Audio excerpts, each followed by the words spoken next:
मां मुमताज़ बुखारी हाज़िर आहियां हिन वीडियो कॉलम में। तव्हांखे जेका कॉलम में ॻाल्हि ॿुधाइण थो चाहियां उहा इहा आहे त सखर में क्वारंटाइन कैंप ठहियलु आहे, जंहिंखे पाण कोरोना कैंप आमतौर ते हिते चवनि था। ऐं उहो अहिड़ी कैंप आहे जंहिंखे पाण सिंधीअ में चवंदा आहियूं त हुदो क़ाइमु कयो वियो आहे, जंहिंमें उन्हनि माण्हुनि खे रहायो वियो आहे जेके ईरान खां ताफ़्तान वसीले सिंध में दाख़िलु थिया आहिनि। ऐं ख़ासि तौर ते जेके बलोचिस्तान जे रस्ते हिते 1050 माण्हुनि जो हाणे तादाद थी वियो आहे जेके हिन कैंप में तरसाया विया आहिनि।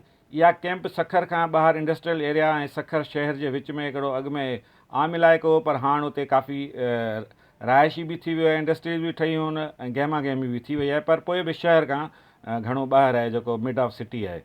उते उहे माण्हू रहियल आहिनि ऐं उते लेबर कॉलोनी हुई। लेबर कॉलोनी जे हवाले सां उते फ्लैट्स ठहियल हुआ, उन फ्लैट्स में उन्हनि खे क्वारंटाइन कयो वियो आहे, जंहिंखे पाण चऊं त उहे उहिदे में विहारिया विया आहिनि।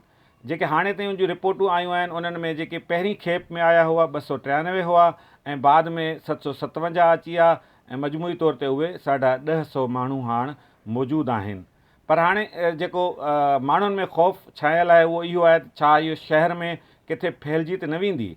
पर जहिड़े नमूने इंतिज़ाम ॾिसजनि पिया, जेतोणीकि अंदरि शिकायतूं मौजूदु आहिनि, पर ॿाहिरि जेको सिक्योरिटी जो निज़ाम आहे उहो बहितरु आहे। पर जेको अंदरि शुरू वारनि ॾींहंनि में निज़ाम हो उहो छो त हीअ वबा इहो थोरा प्लस पॉइंट इंतिज़ामिया खे ॾेई सघजनि था या उनखे रिआयत ॾेई सघिजे थी। हीअ वबा पहिरियों भेरो हिन मुल्क में आई आहे, इन जो उन्हनि खे तजुर्बो न हो, इन जे करे शुरू में यकीननि ग़लतियूं थियल आहिनि। हाणे उहे ग़लतियूं ॿाहिरि कंहिं क़िस्म जो अञा ताईं अहिड़ो को सिम्पटम्स नज़र न आयो आहे, को बि निशान नज़र न आयो आहे जंहिं मां लॻे त ॿाहिरि बि को अहिड़े क़िस्म जी का वायरस माण्हुनि में कोरोना वायरस थी हुजे। पर हिन वक़्तु जेकी उते 1050 माण्हू आहिनि, उन्हनि मां जेकी पहिरीं खेप में आयल 147 ॼणनि खे पॉज़िटिव आयो हो, ॿियनि जूं टेस्टूं शुरू थी वियूं आहिनि। त अंदाज़ो इहो आहे जीअं उन्हनि जो 50% जे लॻभॻि थियो आहे, त हाणे जेके बाद में आयल आहिनि थी सघे थो इन जो 60% हुजे, पर 40% जे लॻभॻि माण्हुनि खे इहे वायरस हुजण जी तस्दीक थियण जो इम्कानु आहे। पर जेकी सभिनी खां सुठी ॻाल्हि आहे उहा इहा आहे त इन्हनि सभिनी जी जेके मिलियल इतला आहिनि त सिहत बहितरु आहे, कंहिंखे बि को सीरियस नाहे थियल, न घणो ज़ुकाम थियल आहे, न घणे बुख़ार में या कंहिंखे नमूनिया वग़ैरह अञा ताईं ज़ाहिर न थियो आहे। ऐं वॾी उमिरि वारा जेके 3 ॼणा हुआ उन्हनि खे सेफ गार्ड तौरु हिकिड़े खे गेम्स में ऐं ॿिनि खे सखर जी सिविल अस्पताल जे ICU वार्ड्स में या जेके आइसोलेशन वार्ड आहिनि उन्हनि में रखियो वियो आहे।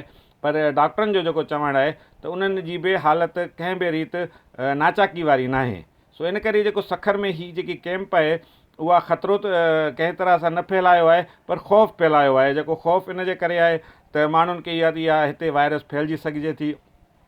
सरकार जे फ़ैसिले, सिंध सरकार जे फ़ैसिले जे करे शहर में लॻभॻि कारोबारी जेके सरगर्मियूं आहिनि उहे तमामु घटि आहिनि, माण्हुनि जूं बि सरगर्मियूं घटि थी वियूं आहिनि। सो हीअ जेकी सखर कोरोना कैंप आहे जेकी हुदे में वेठल